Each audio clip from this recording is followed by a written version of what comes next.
Okay, so Donald Trump in Bluffton, South Carolina, outside of Hilton Head. I want to bring in his son, Eric Trump, with me live in studio, who was listening to this town hall format along with me. And Eric, good morning to you, and welcome back here. A couple things I want to drill down on. Define for us what your father says is a common sense conservative, which is the phrase he used last night. What is that? Well, listen, I think it's about having just real practicality in life, right? I mean, he's spent so much time beating down the doors when it comes to Second Amendment, right? And talking about how if guys had guns, they could shoot back. He's been talking about the Iran deal. How could we give a country that hates our guts $150 billion, right? I mean, there are real facets to the VA, right? I mean, all these vets that have been mistreated. Why can't we do something about that? I mean, why are we letting illegal immigrants coming into this country, you know, get better Medicare than the soldiers who are fighting for us on the battleground? I think right? That's his message. How could we let it get that broken? When Republicans hear this phrase, common sense conservatives, I think they think about social issues. So my question then to you is, from a political strategy standpoint, is he playing to the middle? Is he playing to Reagan Democrats? Listen, I think you just heard it right there, right? In terms of, you know, pro-life. I mean, he was just speaking to many of those, you know, those social issues. You know, my father is a Republican. He believes in Republican values. He couldn't be more Republican, right? I mean, in terms of his...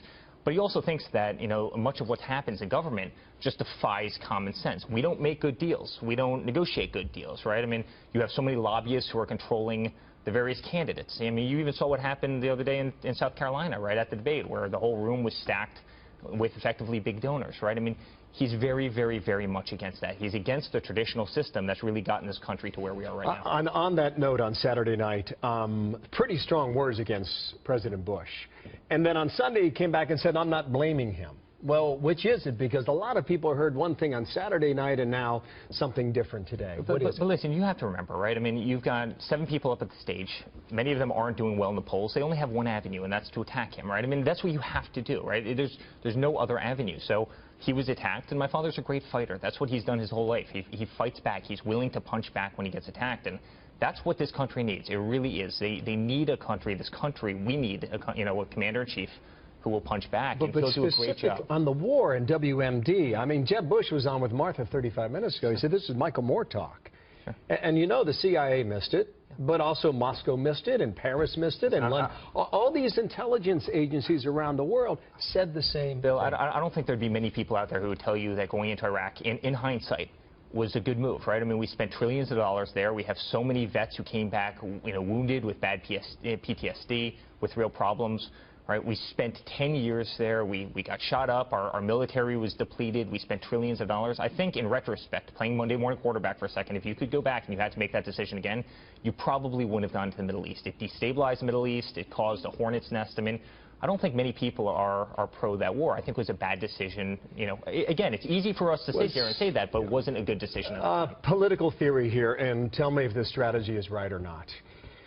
It is quite possible, before that debate stage on Saturday, your internal numbers showed a huge lead in South Carolina, which enabled your father to go ahead and take this chance in a Republican primary now, to take this chance and take a shot at a former Republican president.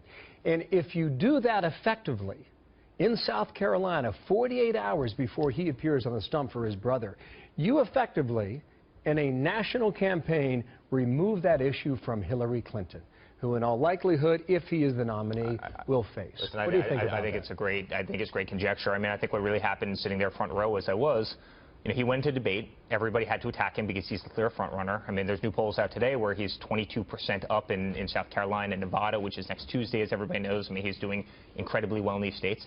These people had to hit him, and, you know, family kept on coming into Jeb's dialogue. It just kept on coming in. My brother, my brother, my brother.